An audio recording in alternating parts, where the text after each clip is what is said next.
Hello everybody, I'm Storm here. Welcome back to Europa Universalis IV, the Horse Lord Mega Campaign. In the last episode, we continued our work on exploring. So we're getting much more of the map explored and opened up to us. We continued to work on our colonies in Greenland and Newfoundland. And we also began integrating Vastergotland, so they should integrate eventually. And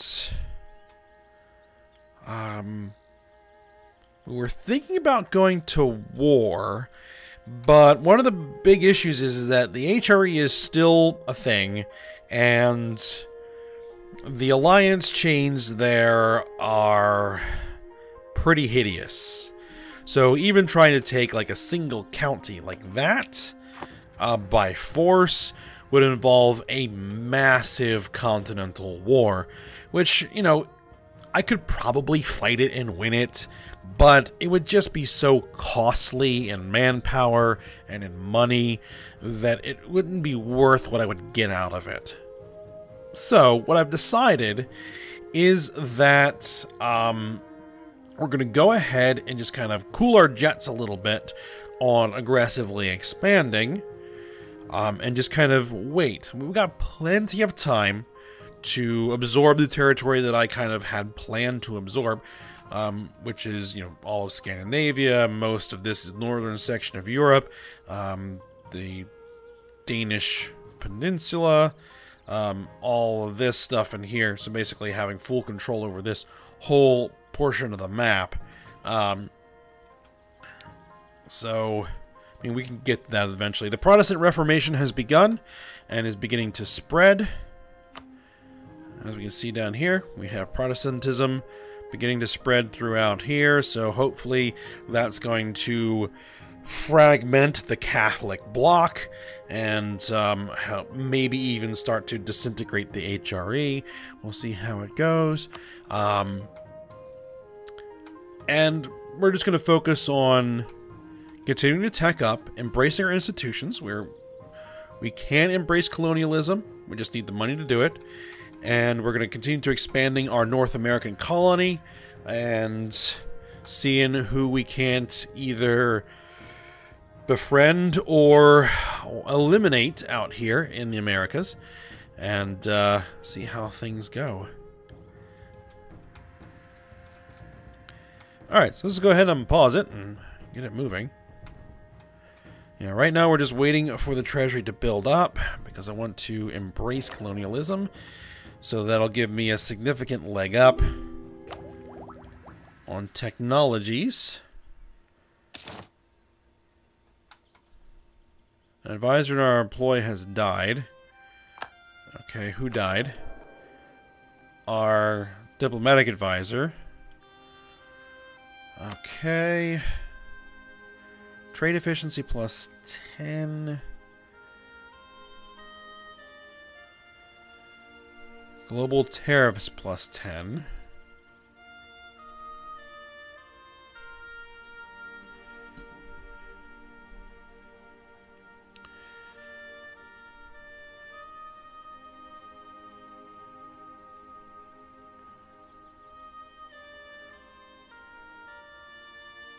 I'm not sure.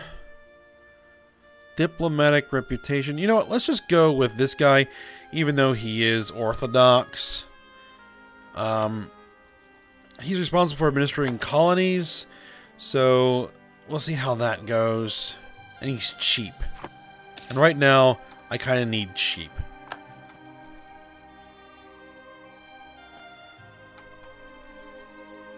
Yeah, we have too many diplomatic relations, but one of those is going to go away once the integration of Vastergotland is done.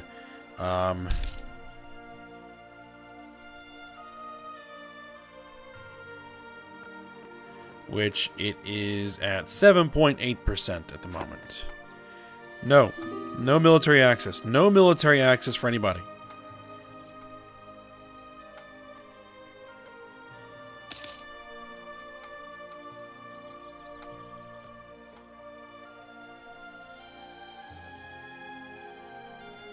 71 months for the end of the Age of Discovery. We have rebel uprisings. Scanian separatists. 1.4 years. Where?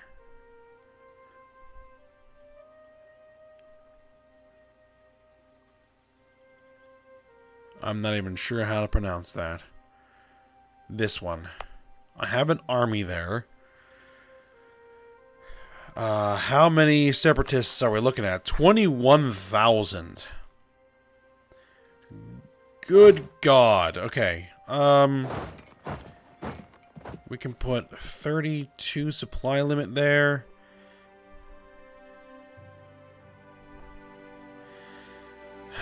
Alright. I'm gonna have to bring army maintenance up.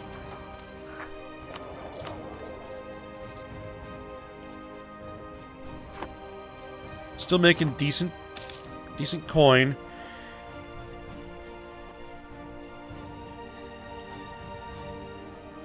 Likely to accept condottieri. Ready troops have access to them. No. I'm not helping out these guys. Our focus on mercantilism and making life hard for our merchants who trade in foreign places. Give them support. Lose 10 diplo power. They should have stayed at home against absent merchant. Trade power minus 10 in Crimea. I can lose a 10 diplo power. That's fine. That's like, well, 2 months worth.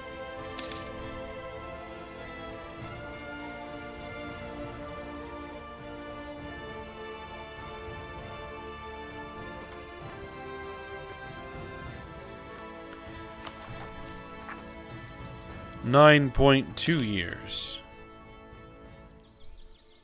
Well, because I now have like a fully armed and operational army sitting right there. Yeah, you're not interested anymore.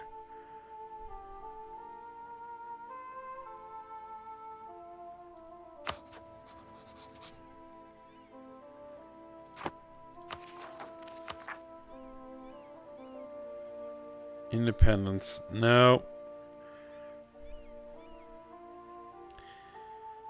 I kind of need these religious ideas. I need the increased missionary strength because I can't convert a lot of these provinces because I just don't have enough.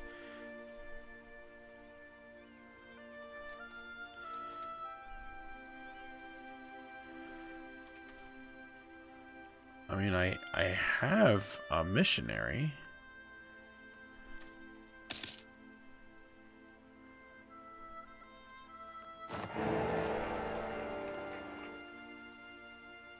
Great advisor and our employees died. Electors has selected Dauphin again. The Emperor has enacted imperial form. With the backing of members of the Holy Roman Empire, the Emperor has decided to go through the reform. Call for Reichsform. Reform the Empire to a more centralized model.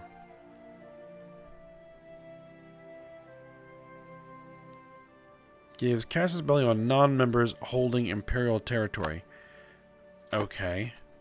Is that, like, actually going to start forming an actual cohesive government? No, it's still a fragmented mess. But I may be heading in that direction.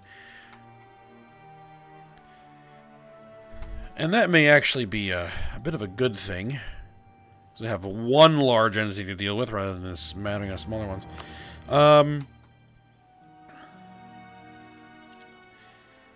Let's see. Discipline, reinforced speed, national manpower modifier. You know what? We're gonna go with the cheap advisors for now. I mean, yeah, it's not gonna get us as many points, but it's more money in my pocket.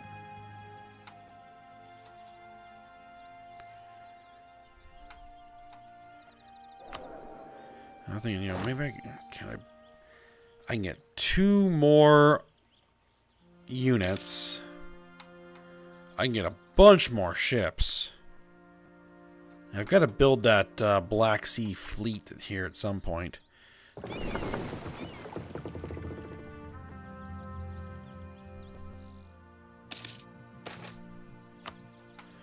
They see light. The people of one of our provinces, having seen the power of our faith, have spontaneously chosen to embrace it.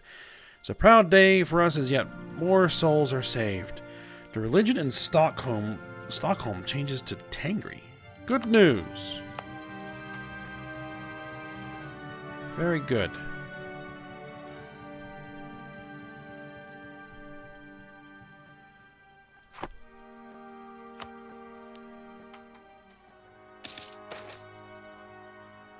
The riches of the clergy. Let's see. The clergy has long been one of the foremost pillars of the Bulgar realm, providing not only spiritual guidance but also administrators, judges, and diplomats for the benefit of our empress. In return for these great services, many donations have been made over the years, both by the state and by others, of the clergy and to the clergy and the gods they serve. These gifts over the centuries made the clergy quite rich and influential. Times grow dire, however. The state has to cover an increasing number of expenses. Suggestions that perhaps the clergy might make a voluntary contribution have not been favorably received. Okay. They lose 15 loyalty, but we gain 350 ducats, plus or minus. We will find the money elsewhere. We gain prestige, they gain loyalty, they gain influence. I could use the ducats.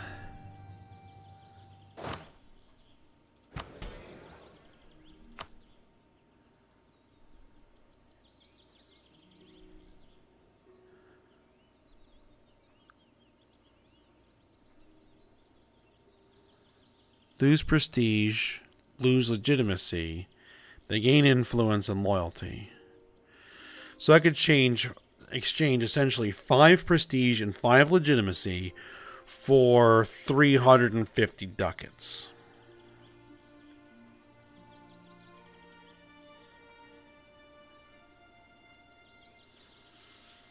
I need the ducats.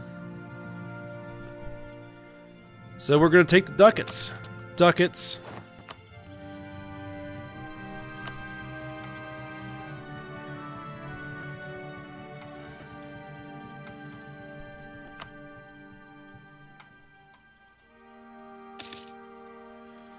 Alright, how is this uprising looking? 4.3 years. Okay, so... Explorer Zinti will no longer serve us. He died at sea after having contracted an unfortunate illness. He died too soon without being able to accomplish much of note. Okay, so where's our Explorer fleet then? There it is.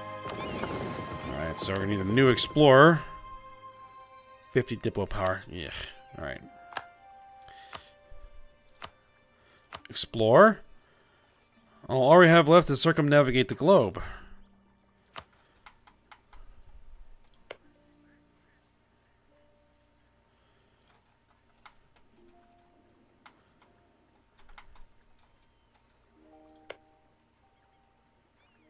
We don't have the Diplo range, or no, the colonial range. Oh, man, Ghana has been reduced significantly in power. I put my colonists out.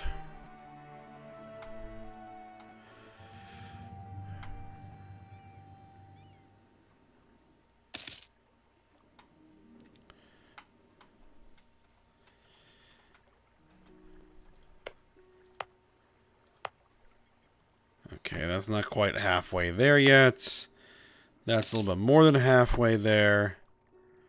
Nazarenes, end of internal conflicts. Provincial unrest.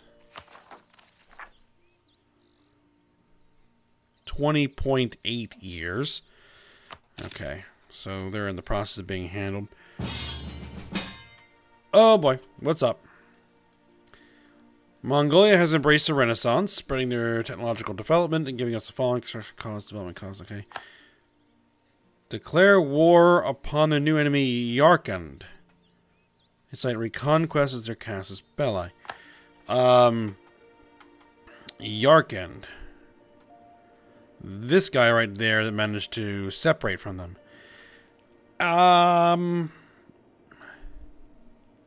Yarkhan is allied with the Nasrids.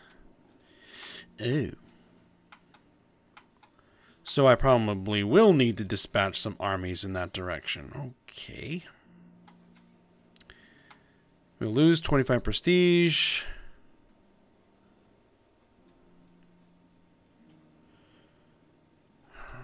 You know what? We'll accept. Alright, we were at war, gentlemen.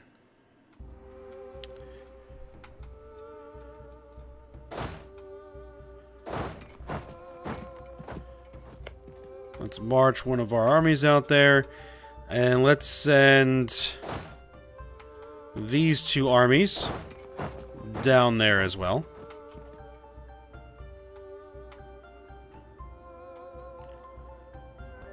Great statesman Onogovan II of Kiev has died. Our royal marriage has ended. We should be able to renew that royal marriage. Yes.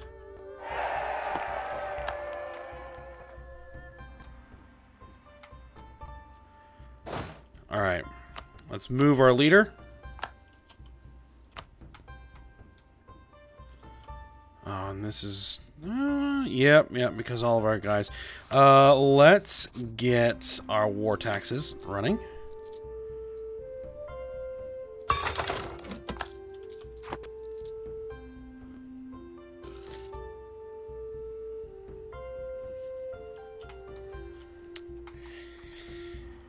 And what we can probably do is mothball a bunch of forts.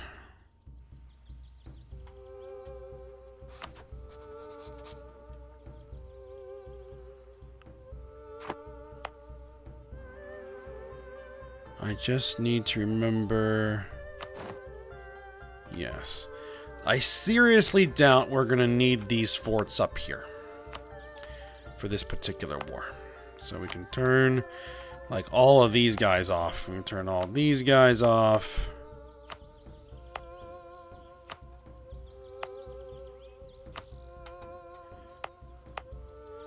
To save us a few ducats.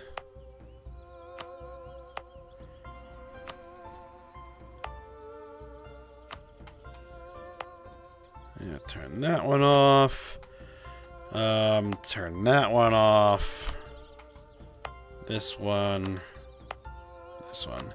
That should be good enough.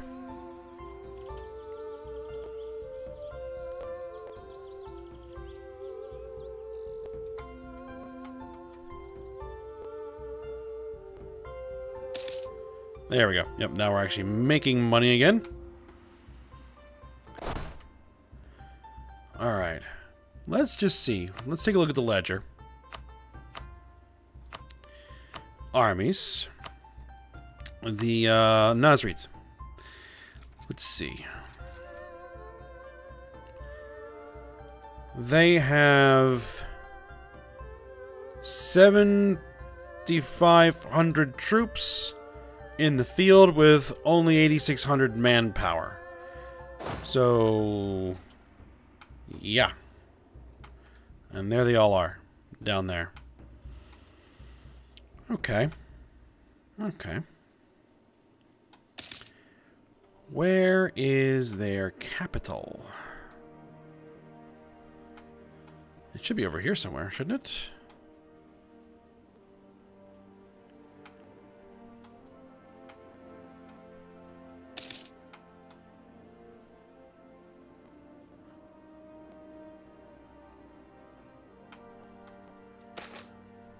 Marital bliss. His Majesty, the Prince Consort, scores a constant companion and good advisor in his own right.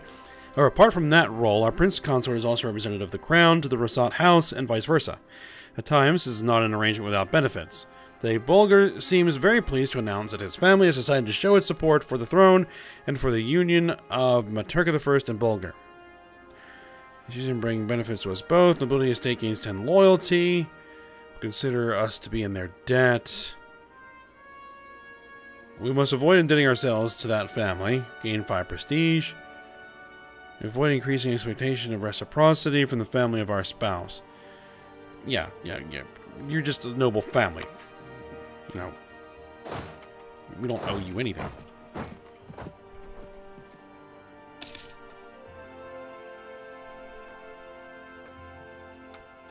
Alright, I'm going to march my army in there and start taking some territory. See if we can't provide a distraction.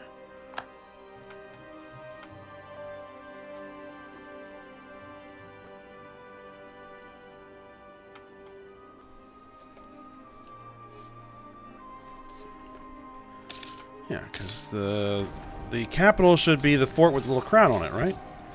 Oh, some rebels? Why do I have to deal with your rebels? That's irritating. There are mothballed forts in our country. Yes, I know. I did that myself.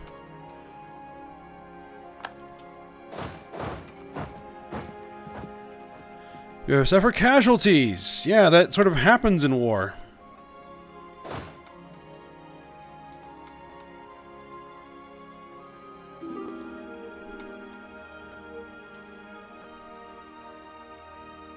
Nope, no military access for Bavaria.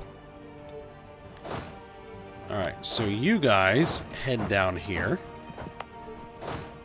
And you guys march over there. Yes, do that.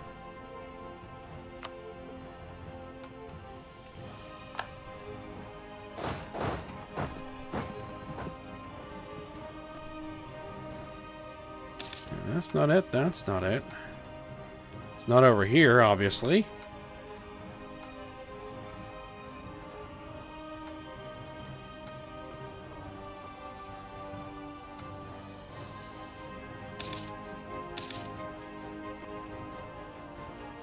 Oh well. I'll just keep driving deeper into their territory.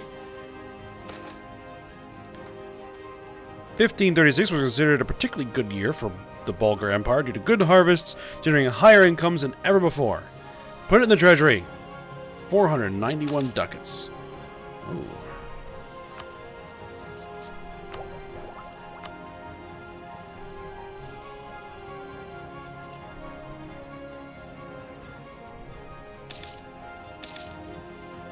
We're almost there. Empress Maturka I is now Zealot. Missionary strength plus 1%.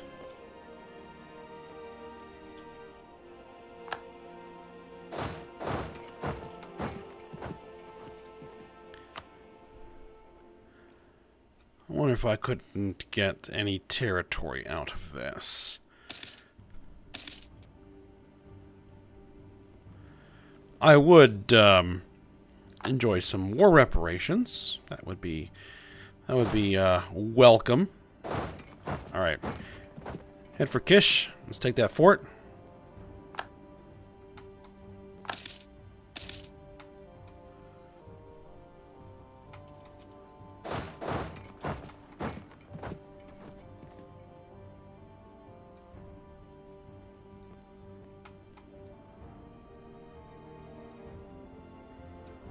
Okay, it looks like that the Mongols were able to deal with much of the enemy army, which is good. Kiev has declared war on Bohemia. Okay. Good luck with that. Don't think I'm going to answer a call to arms, because I'm kind of busy.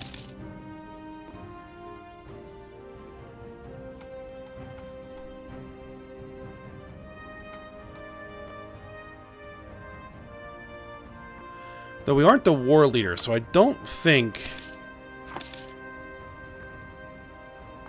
that I could do like a separate piece, right? I can't.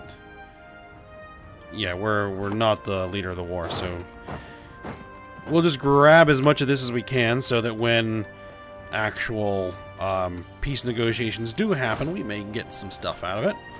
We'll see how it goes.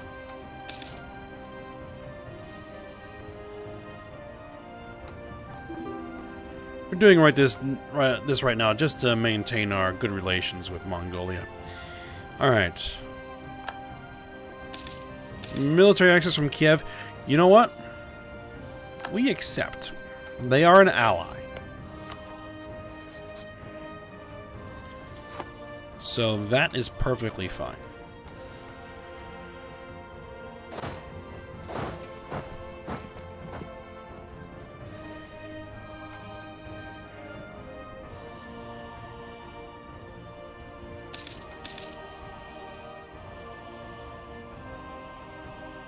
We're going to take this, and then we're going to head for their fortress there.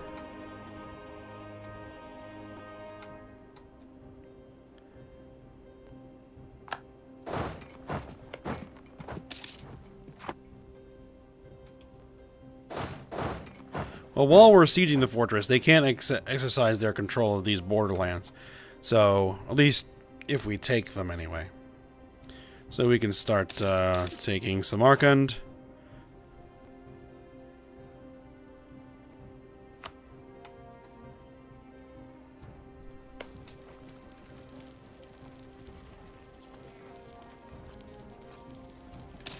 Need to have at least a full artillery regiment for each. You have 1 artillery while the fort is worth 3.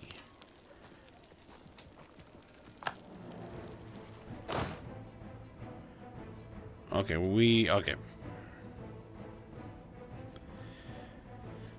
We don't have 2 full artillery regiments.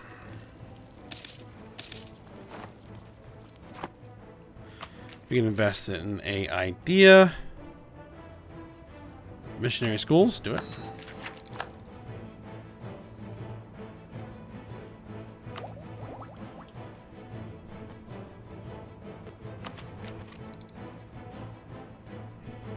National manpower modifier plus 33%. That'd be very nice. Yeah, stop collecting war taxes. Spend 0. Yep.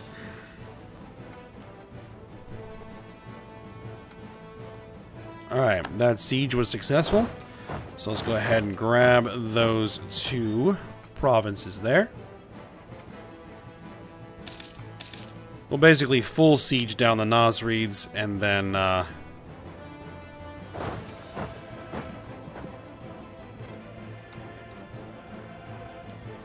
we'll move into Yarkand and help the Mongols siege that down. I'm not sure I'm going to be able to march any troops across the Byzantine Empire.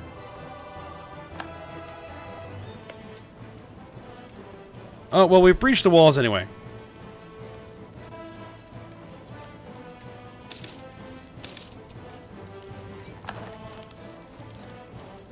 Alright, send this army over there. I can brace the institution. Do I want to spend the money? Embrace it. Do it.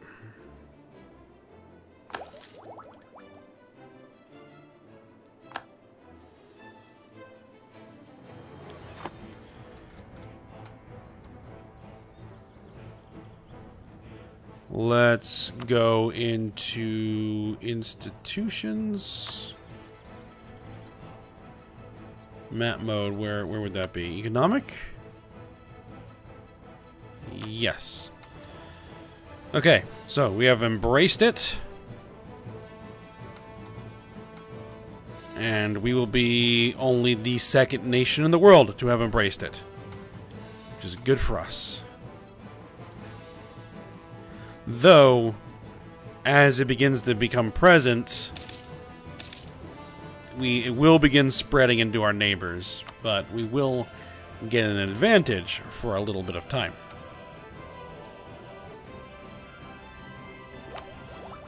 And I have to decide. Let's see, what is this? Colonial range. Naval equipment manufactory. Alright, we succeeded in the siege. Let's grab these guys here.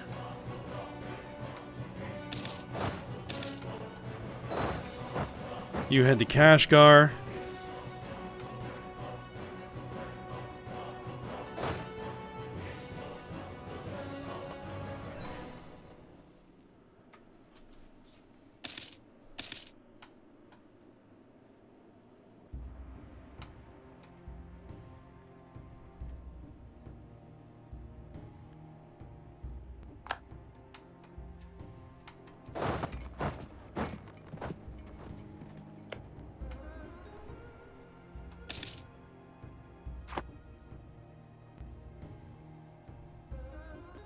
That rebel uprising still hasn't happened yet. 5.5 years. Alright, we have breached the walls. Or no, have we not breached the walls? No, we haven't breached the walls. Never mind.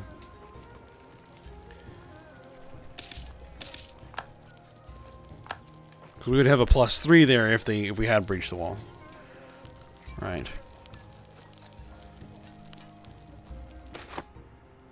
Musket or bow? An argument is broken out in court over the importance of musket compared to the traditional archery regiments. With the hopes of convincing Empress Maturka I that their role in the army is now becoming obsolete, a group of veteran archers have put on an impressive demonstration. Their grace, skill, and accuracy was admired by many who were present. Of course, archery should still serve a primary role. Archery versus muskets, giving the following cost military tech cost plus 5%. It's time for these old men to retire. We lose 15 army tradition.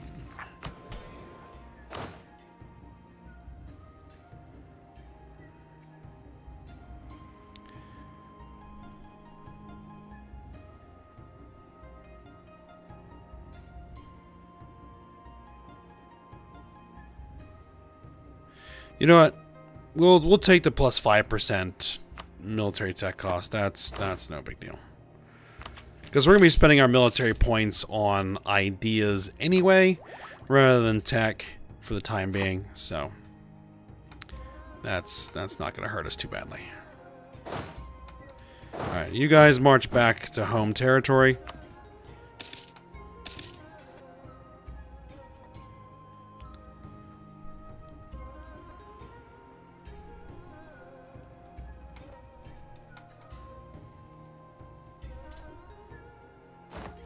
Well, these sieges are progressing pretty much identically. That's kind of interesting.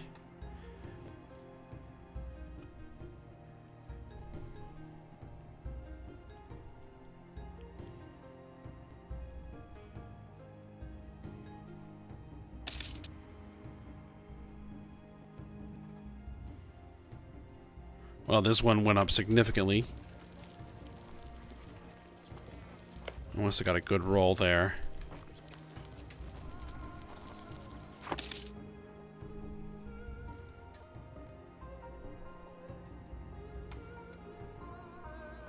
Now, sieging stuff here, I do want to transfer control to Mongolia. There we go. So I have no real interest in any of this. And actually, I'm going to transfer control of that one to Mongolia as well.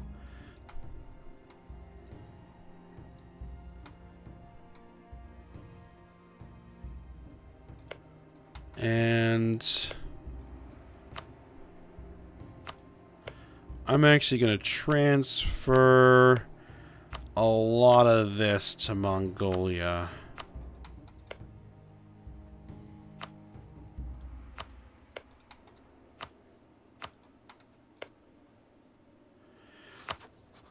Just in case they take any territory, that ought to do. That it'll be contiguous. Potentially contiguous. That's fine. I'll just keep all this stuff. We'll see what happens when the war actually ends.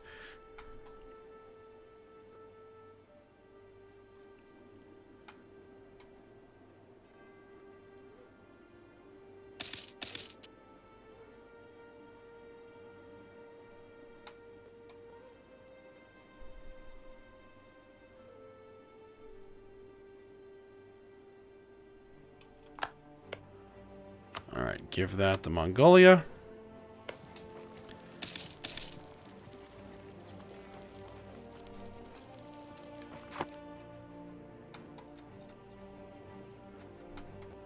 There's still a bunch of enemy armies kicking around over there. But we take their capital, it'll pretty much be over.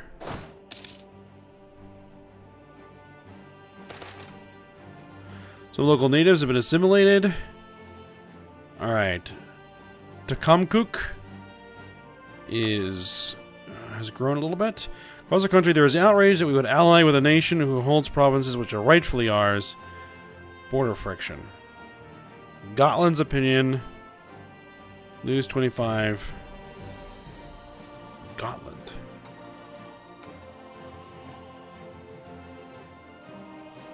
That's you, right? Yeah. Perhaps a policy change is in order. Sure.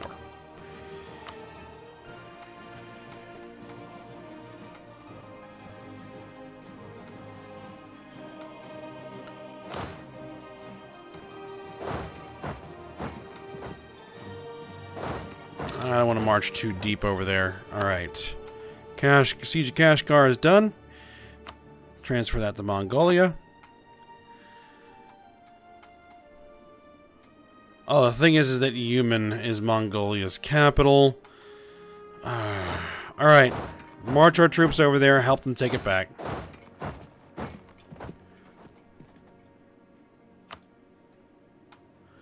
Oh, and we look to be a bit... Request for military access from Dauphin. I think I did make them an ally, but I'm just gonna decline that for now. Alright, and yeah, as I was saying, we're about at the end of the episode here. So, we'll go ahead, stop here. We'll finish this war off when we come back. So I hope you guys enjoyed it. Thanks for watching. Go ahead, like, subscribe, and comment, and I will see you next time.